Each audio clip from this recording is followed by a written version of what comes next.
Está bien. Hoy, programa temático Pan Rock en Ya Fue. Por supuesto que sí, que tiene el nombre del programa más pan rockiento que vas a encontrar, viejo. ¡Vamos! ¡Vamos! Y hoy tenemos una entrevista resarpada que ya se la dijimos, estamos más cebados que la hostia, porque vamos a hablar con una persona que es escritor, es periodista, es poeta, ya lo dijimos, es docente de literatura en escuelas secundarias. Yeah. Y es el autor de un libro que nos ha encantado, que nos ha flasheado y que nos ha provocado ir a buscarlo. Sí, y que no me lo devolviste. Y que no te lo devolví. Que te lo presté y no me lo Porque lo devolviste. tiene que leer Laurita todavía, lo tiene que leer mi novia. Bueno, Laurita, mandale cumbia. Metele punk. mecha. Mandale Mecha. punk. Estamos hablando de Un regalo del diablo y él es Walter Lescano. ¿Cómo estás, Walter? Bienvenido a Ya Fue, bienvenido a Cítrica. Gracias por atendernos.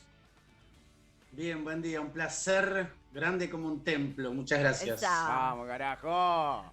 Walter, quiero preguntarte 2 millones de cosas. Yo leí muy cebada en el verano el libro y automáticamente se lo pasé a Pato. ¿Qué se te dio por escribir este libro? Que bueno, que justamente refleja principalmente la historia de cómo surge Valentina Alsina, que es el primer disco de 2 minutos. ¿Qué significa para vos? Nosotros somos una radio del conurbano y hay un montón de raíces que marca ese libro que obviamente nos representan absolutamente. Sí, me encantó. En principio hay una propuesta autobiográfica, ¿viste? De retratar esos años donde uno está generando sus herramientas intelectuales, emocionales, toda su educación paralela a la familia, la escuela, los amigos, ¿no? La calle, en definitiva. Uh-huh. Y los años 90, no sé, ustedes parecen gente joven, yo estoy cerca de la muerte. Los años 90 fue donde emergió por primera vez en la historia, casi te diría, un poco esa es la apuesta del libro, además, Uh-huh. El conurbano como elemento productor de arte con voz propia. Total. Y que tenía el barrio, la esquina, todos elementos que tenían que ver también con lo económico que vivía el país, que si uno lo piensa en términos amplios, terminó en el 2001, Uh-huh. o Sí. decantó en ese piso infernal que fue el 2001, pero el conurbano empezó a ser un elemento novedoso dentro del campo cultural argentino, y Valentina Alsina fue para mí punta de lanza en ese aspecto, no solamente porque por primera vez también se reivindica el conurbano como terruño de origen bello, Exacto. sino, o sea, se lo corre del lugar de periferia. Este es el centro del mundo, el conurbano es el centro del mundo. Y por otra parte también se resignifica la idea de punk que había empezado con los violadores en Argentina, ¿no? De golpe había una nueva generación que estaba instaurando nuevos códigos Uh-huh. que tenía que ver con ese momento histórico y por supuesto conmigo yendo a verlo siempre y siguiendo al género, ¿no? Total. Entrevistaste bueno, está el Mosca, está el Indio, cuando digo el Indio es el Indio Mirones, el violero de 2 minutos. ¿Qué es lo que más te llamó la atención recordando todo esto y hablando todo esto con ellos? ¿Qué pudiste disfrutar hablando con ellos? Bueno, yo tengo la suerte de trabajar de periodista y en general trato de encarar los temas desde un lugar por afuera del prejuicio, ¿no? Por afuera del juicio de valor antes de conocer los hechos en profundidad. Y lo que me pasó gratamente fue de confirmar algunas cosas que intuía con mucho fervor, casi como un devoto yendo a la iglesia al hablar con 2 minutos, que era, en principio son melómanos. Bien. Mirá. Y podría decirte lo siguiente, son melómanos que escabian, no es que son escabiadores que cada tanto escuchan música. Bien. Me encanta. Eso por un lado. Segundo, hay como una mezcla entre valentía e inconsciencia respecto de la creación de una obra maestra como Valentina Alsina, ¿no? Es decir, ellos no estaban tomando conciencia en ese momento que iban a marcar el pulso de los 90 y que también iban a entrar en los libros de historia del rock. Uh-huh. Tercero, hay una humildad que tiene que ver con haberse criado en los 80 en el ambiente pan rockero, y ellos, por ejemplo, no dicen punk, dicen punk. Claro. Entonces tienen como también su propio léxico dentro de lo que es referirse a esos años y a la música que hacen, ¿no? Y después que así como se llamaba el disco de Los Decadentes, cualquiera puede cantar, creo que también hay algo del orden de abrir para que todos los que quieran entrar al punk rock lo puedan hacer, y uno puede decir, cualquiera puede ser punk rock, ¿no? O sea, si tiene el corazón ardiente y no quiere ser una oveja del sistema, el punk te va a estar esperando, ¿no? Me encantó. Total, hermoso. Me encantó eso. Bueno, vos un poco en el libro también lo mencionás y además de haber escrito sobre, bueno, sobre 2 minutos, sobre Calamaro, también has escrito sobre artistas internacionales y me imagino que como periodista y como persona que le gusta la música, ha investigado también a raíz de eso. Y hay una clara diferencia entre los motivos por los que quizás nace el punk, no sé, en Gran Bretaña. inglés, claro, exactamente, en Gran Bretaña, que es justamente como nace acá o lo que los lleva o los motiva a, por ejemplo, 2 minutos, Flema, a escribir, ¿no? Hay como otra identidad, se escribe desde otro lugar, hay otro significado. ¿Cuál es la diferencia que vos notás, independientemente de claramente los territorios, entre ese punk y este punk? Sí, está buenísimo eso que planteas, ¿viste? Porque si uno lo piensa en términos sonoros, Sí. en Nueva York empieza el punk, ¿no? En ese cúmulo de bandas que tocan el CBGB, Sí. y después eso se traslada a Inglaterra, un territorio monárquico, Total. que estaba pasando una de las peores crisis económicas de la historia, y en ese caldo de cultivo se toma lo sonoro y se le agrega el componente político antisistema, ¿no? Sí. No solamente se le suma eso, sino también herramientas de comunicación, como los fanzines, también los centros ahí de reunión. Entonces eso empieza a tener un componente ya político, musical, estético, ¿no? O sea, uno fácilmente podría reconocer a un punk en la calle, ¿no? O sea, imagínate años 76, 77, para un inglés o una inglesa ver a un punk en la calle era casi como ver al diablo personificado en la vereda, ¿no? O sea, era muy fuerte. Y lo que se trae acá, gracias a Harry B., fundador de Los Violadores, es ese elemento inglés que aunaba lo político, es decir, tener bien claro el enemigo, contra quién estamos peleando. Segunda cuestión, no podíamos nosotros tener un contexto económico como el de Inglaterra, es decir, los ingleses vivían de los cheques del paro, digamos, ¿no? Claro. Seguros de desempleo, acá no había eso, y eso tuvo que resignificarse a partir de esta tierra, es decir, los punks argentinos, si bien tomaron elementos propios del punk inglés, tuvieron que inventarlo todo de cero, ¿no? En ese sentido, reivindico muchísimo a Patricia Pietrafesa, acá les quiero mostrar una cosita. A ver. Resistencia, Hermoso. que es su fanzine histórico. Sí.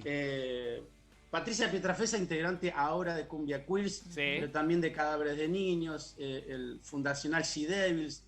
Digo, acá en Argentina los punks no solamente son héroes porque trabajaron en silencio mucho tiempo, con todo en contra, sino también porque tuvieron que crear un tipo de punk que no existía en el mundo y que a partir de acá, de Argentina, se pudo de alguna manera replicar en otros lugares de Latinoamérica. Hoy en día hay lugares en México en donde hay como una especie de bar o bares dedicados al punk y están Joe Strummer, Joe Ramone, Johnny Rotten y el Mosca de 2 minutos. Así como te digo, como uno dice, un santuario punk. Hermoso. Los 2 minutos están en ese lugar, como para que nos demos también una idea que la posibilidad de que en el cono sur se cree un tipo de punk particular existió y fue real, ¿no? Así que eso también vuelve la historia de 2 minutos como un momento inaugural en la movida y en términos, digamos, de continente, ¿no? Sí, total. Espectacular. Me interesa mucho esto que hablabas recién, nos hablabas del pan rock británico, que surge en ese contexto donde vivían, ponerle del seguro de desempleo, ¿no? Del paro, los cheques del paro. Y acá esta reinvención del punk nacional en los 90 con el disco Valentín Alsina y con el neoliberalismo laburando a full. Esa Gran Bretaña terminaría desembocando en Margaret Thatcher, fundadora del neoliberalismo, y luego aquí en los 90 nosotros tendríamos post dictadura militar, que fue la que trajo el neoliberalismo a la Argentina, una especie de paraíso neoliberal con el menemismo. ¿Qué hay ahí? ¿Qué se puede sacar de ahí? ¿Cuál es ese vínculo entre la crisis económica y social y el reverdecer de un género musical tan particular? Sí, me encantó lo que dijiste. Te sumaría al ex actor Ronald Reagan, ahí sumando para que exista el neoliberalismo a nivel global unos poquitos años después, ¿no? Sí. Bueno, hay un elemento claro, el enemigo, si los violadores tenían como enemigo mortal a la dictadura, a los militares y lo que significaba la idiosincrasia nacional, que en algún sentido avaló la dictadura, eso se puede ver claramente en las canciones, la canción que ustedes pasaron recién es clara en ese sentido. En los años 90, con la llegada del neoliberalismo, gracias a la presidencia, sobre todo a la segunda presidencia de Menem, tiene que ver con el cierre de fábricas, tiene que ver con el derrumbe de la clase media y sobre todo la clase media que estaba entrando recién a eso. Empieza lo que se conoce como pobreza estructural y a partir de ahí yo creo que 2 minutos lo que instaura como posibilidad de resignificar el punk es entender que en este contexto histórico hay que escribir canciones de otro modo, ¿no? Entonces si uno puede ver esa especie de novela del conurbano que es Valentina Alsina, empieza hablando de las fábricas, claro, el tango y de elementos que tienen que ver con sentirse orgulloso de donde uno proviene, ¿no? Y después también hay otra cuestión, la estructura de las canciones de 2 minutos es muy parecido a lo que uno puede pensar en una postal. Ya se corrió totalmente el eje para 2 minutos de lo que implica una canción de rock dentro del panorama argentino, ¿no? Digo, si el paradigma era Spinetta, Charlie, Lito Nebbia, bueno, todo ese conjunto de artistas, en este momento urgente de la historia, año 94, necesitamos decir las cosas de otro modo, ¿no? Entonces también 2 minutos se inserta como compositor distinto y que yo creo, te diría, que este orgullo del conurbano, que tiene que ver con también darse cuenta que tu papá, tu hermano, no hay futuro en absoluto, no estás en los planes del Estado para que tu vida sea mejor el día de mañana. En ese contexto nuevo, creo que también 2 minutos vino a poner un pie, ¿no? Y te diría que ese sumum, digamos, de creativo en un contexto totalmente adverso, económico, tiene su correlato en la cumbia villera de Pablo Lescano, ¿no? Hay algo ahí que de algún modo el Mosca de 2 minutos le enseña a escribir orgullosamente a alguien como Pablo Lescano, ¿no? O sea, fíjate también la trascendencia y cómo el disco Valentina Alsina se pudo meter en los tejidos incluso más impensados, y mucha gente considera, me sumo en ese tren, que prácticamente inventaron lo que luego se consideró como rock chabón, rock barrial. Es decir, el punk empezó a meter las raíces en otros territorios, ¿no? Bien. ¿Qué pasa hoy con el punk puntualmente? El punk acá, el punk barrial. ¿Dónde está o dónde se ve esa escena? ¿La ves, no la ves? Si no la ves, ¿por qué? ¿Qué crees que pasó? Sí, yo creo que hay algo que significa que punk es un estilo de vida, y así como dice Juanse, yo cambio de forma para atacar, ¿no? Dice Juanse en Enlace. Sí. El punk tiene la capacidad de ser resignificado constantemente, ¿no?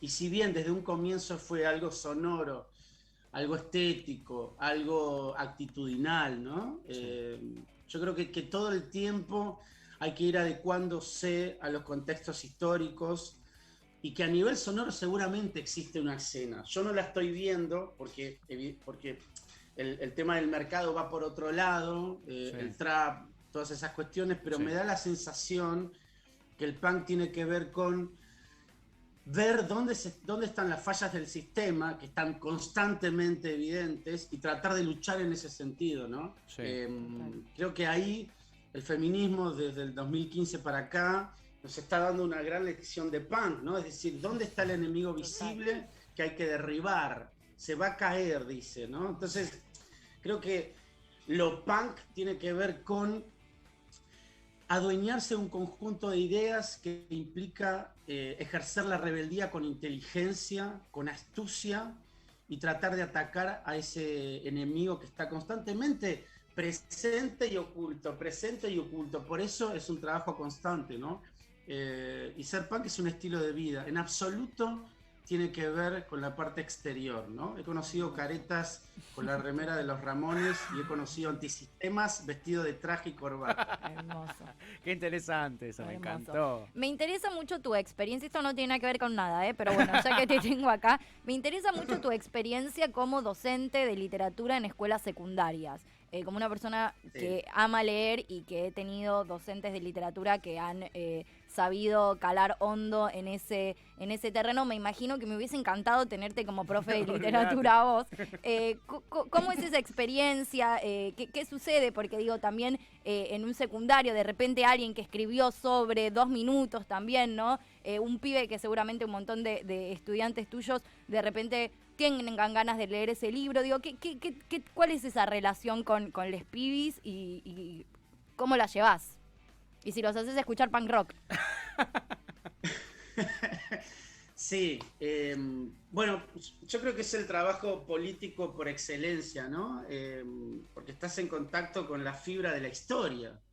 Los chicos y chicas que van al secundario, que todavía confían en la educación institucional, son aquellos que están de alguna manera cotidianamente contándonos cómo va a ser el día de mañana, y eso no deja de ser excitante, de ver qué va a pasar con nuestros cuerpos y nuestras ideas y nuestros ideales, ¿no? Desde ese lugar es como muy motivador y está por afuera también de la idea de trabajo cotidiano, ¿no? Es decir, ¿viste toda esa carga horrenda que tiene la palabra trabajo? Sí. Cuando uno encuentra la vocación docente, no te importa los horarios, no te importa el nivel de entrega, sí te importa el sueldo, pero digo, te movilizan otras cosas, ¿no? La velocidad de tu sangre va a otro ritmo porque encontraste finalmente, como dice Oasis, ¿me parece a mí o al fin encontré algo por lo que vivir? Dice Oasis, ¿no? Hay algo en ese sentido de la docencia para mí. Y por otra parte también es un trabajo rutinario, ¿no? O sea, vos tirás una bala en marzo y cae en diciembre, no sabés si finalmente lo que proponés va a gustar, no va a gustar. He tenido experiencias terribles en relación a la docencia y experiencias hermosas, y en el medio también años absolutamente grises, ¿no? Entonces, creo que al igual que el punk, el docente y la docente tienen que constantemente resignificar su universo educativo, su universo de sentido, y les pibes efectivamente te están enseñando la manera en la cual tenés que crear contenidos significativos para que dialoguen con esta historia, ¿no? Con este momento exacto, con este presente pandémico, por ejemplo. La cabeza nuestra tiene que estar no a 220, a 840 por hora, para poder crear un lazo entre ganas de aprender, cómo podemos efectivamente entender este momento que estamos atravesando, y si también esos contenidos y aprendizajes le van a servir para su propia existencia, ¿no? Es grandísimo el trabajo que tiene la escuela por delante, pero creo que la mente y corazón del docente y la docente argentino es impresionante, y es una pena que no se lo valore lo que están haciendo, ¿no? De mi caso, me arrodillo ante mis compañeros y compañeras. Qué grande.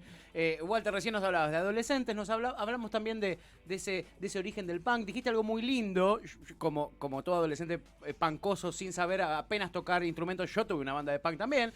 Que eso también tiene el punk, ¿no? Que te invita. ¿Cómo se llamaba? Se llamaba Los Condones. Duró poquito. Qué responsable, bien. No, bien. Sí, por supuesto. Había que dar un mensaje, chiquis. Cuídense.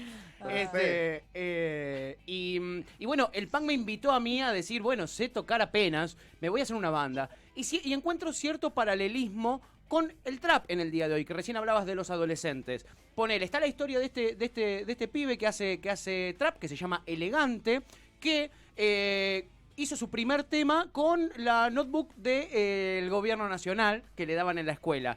Y después salió a vender barbijos para juntar 5 lucas y pagarse su primer videoclip. Él. Yo encuentro ese paralelismo y les permite a los pibes quizá expresarse y quizá hacerlo en su casa, sepan o no sepan mucho de música. ¿Qué pensás vos del punk? Del trap. Coincido totalmente con vos en estas conexiones que se pueden establecer respecto de no me importa la habilidad, voy a destruir el mundo con lo que tenga a mano.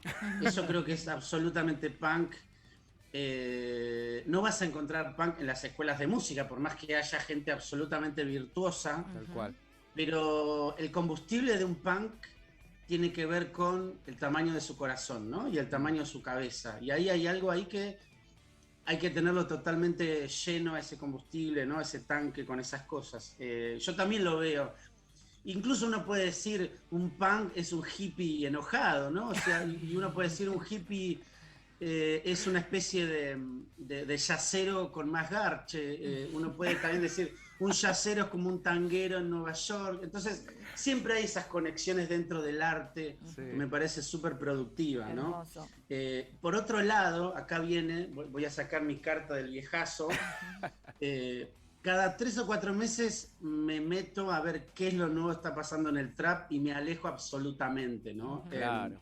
Soy de esas personas que todavía se conmueven con una banda de garage y un riff de guitarra y alguien gritando con problemas de la garganta al micrófono, ¿no? Que no se le entienda bien y que haya distorsión, ¿viste? Sí. Me enamora mucho la electricidad. Entonces, creo que como adulto cerca de la tumba que soy, me parece que está bien ver pasar las nuevas olas y saber dónde está mi corazón, ¿viste? En este momento. Total.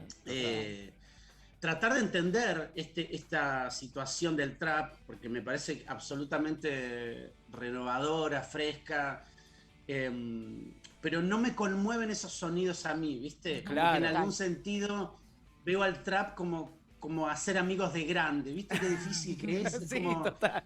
ya tengo mis 2 amigos, no necesito a los 48 años conocerte, entiendo, me caes bien, sos hermoso, pero no nos vamos a juntar a tomar birra.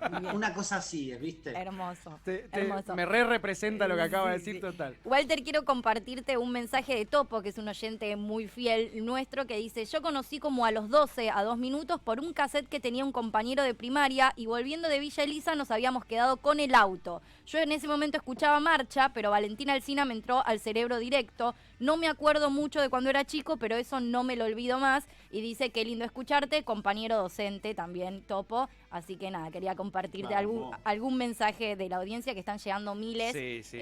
y Sí, muy sí. bellos. Sí, sí, la gente está como loca, Walter, muy, muy cebada por escucharte acá en nuestro programa. Gracias. Te agradecemos muchísimo. Muchísimo. Por tu tiempo, por tomártelo con tanto cariño, hablar de esto que para nosotros representa un montón y por hacer el laburo que haces, que la verdad es que es impecable y nosotros los valoramos un montonazo. ¿Tenés algún libro entre manos? ¿Estás preparando algo? ¿Estás escribiendo poesía, lo que sea, Walter?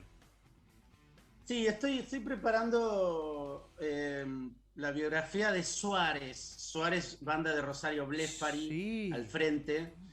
Y el plan también es que pueda ser, así como el libro 2 minutos era tomar como cabeza de lanza a Valentina Alsina, pero también comprender de qué forma el conurbano se insertó en el campo cultural argentino. Tengo ganas de que esta biografía de Suárez sea también un retrato de los 90, visto desde el inmenso legado de Rosario Blefari, por ahí. Y después está por salir ahora un librito, una novela, por Hojas del Sur, y la novela se llama Nunca seré policía, que podríamos decir que es la historia de amor entre un niño que no entiende el universo femenino del conurbano, un niño tipo que está saliendo de la adolescencia, entrando en ese infierno llamado adultez, y un anarquista, ¿no? O sea, un aprendiz de poeta enamorado de un anarquista solo puede deparar dolor y sufrimiento, pero es lo que nos gusta leer.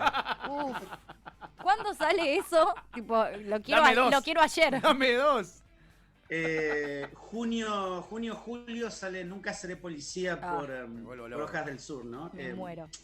Recién nombraron a Ricky Espinosa. Sí. Creo Ídolo. que Ricky Espinosa, ¿no? Diciéndole a los punks que ama música que era totalmente olvida nombrar, fue creo que el mayor punk que tuvimos en en el conurbano, ¿no? Así que Sin duda. gracias que hoy lo nombraron. Sí, Y, sí. y si se habla de punk en Argentina, nunca hay que dejar de nombrarlo a Ricky. Así que gracias por eso. No, total. Y de paso, ya que estamos, aprovecho y recomiendo no solo la discografía de Flema, sino Ricky Espinosa solista, chiquis. Ahí hay un mundo por descubrir, hermoso mundo, y hermoso personaje también, Ricky Espinosa. Y está el documental en YouTube para Sí. ver totalmente gratis. Sí. El documental de Ricky. Así Sí. que Excelente. No me se lo sumo, pierdan. perdón, interrumpí. No, Gracias. me encanta. No, aguante. Nuestro amor también por Ricky es incondicional, que además era de Era acá. que vivía acá un par de cuadras, las Torres de Güemes. Exactamente. Walter, otra vez, infinitas gracias. Valoramos muchísimo tu laburo, ha sido realmente un placer y la audiencia también lo disfrutó un montonazo. Te mandamos un abrazo gigante. Gracias. Mil gracias, toda la suerte con el programa y aguante estar activando en este año de terror. Gracias. Sí, total. Gracias Abrazo a vos. enorme. Qué lujazo, chiquis, en este día especial de Pan Rock, hablar con Walter Lescano, meterle un poquito de conurbo, un poquito de punk, Hermoso. un poquito de cerebro a esta situación. Nos hemos dado un placerazo, Mal, amiga. mal. Pica en punta como dentro de este año la entrevista que más disfruté. Sí, qué placer cuando hace mucho querés entrevistar a alguien y lo lográs. Es como, Sí. yeah. Sí, total. Y encima después Hermoso. está buenísimo. Y la audiencia lo disfruta un montón. Les recordamos, gente bella que escucha este programa, él es Walter Lescano, es escritor, es periodista, es poeta, es docente de literatura en escuelas secundarias, como le preguntábamos hace un ratito. Y el libro central en el cual nos basamos para llamarlo y hacer esta entrevista es Un regalo del diablo. Que vayan y búsquenlo, Jan Eastman. Búsquenlo, Jan Eastman, ni lo piensen. 12 en punto del mediodía.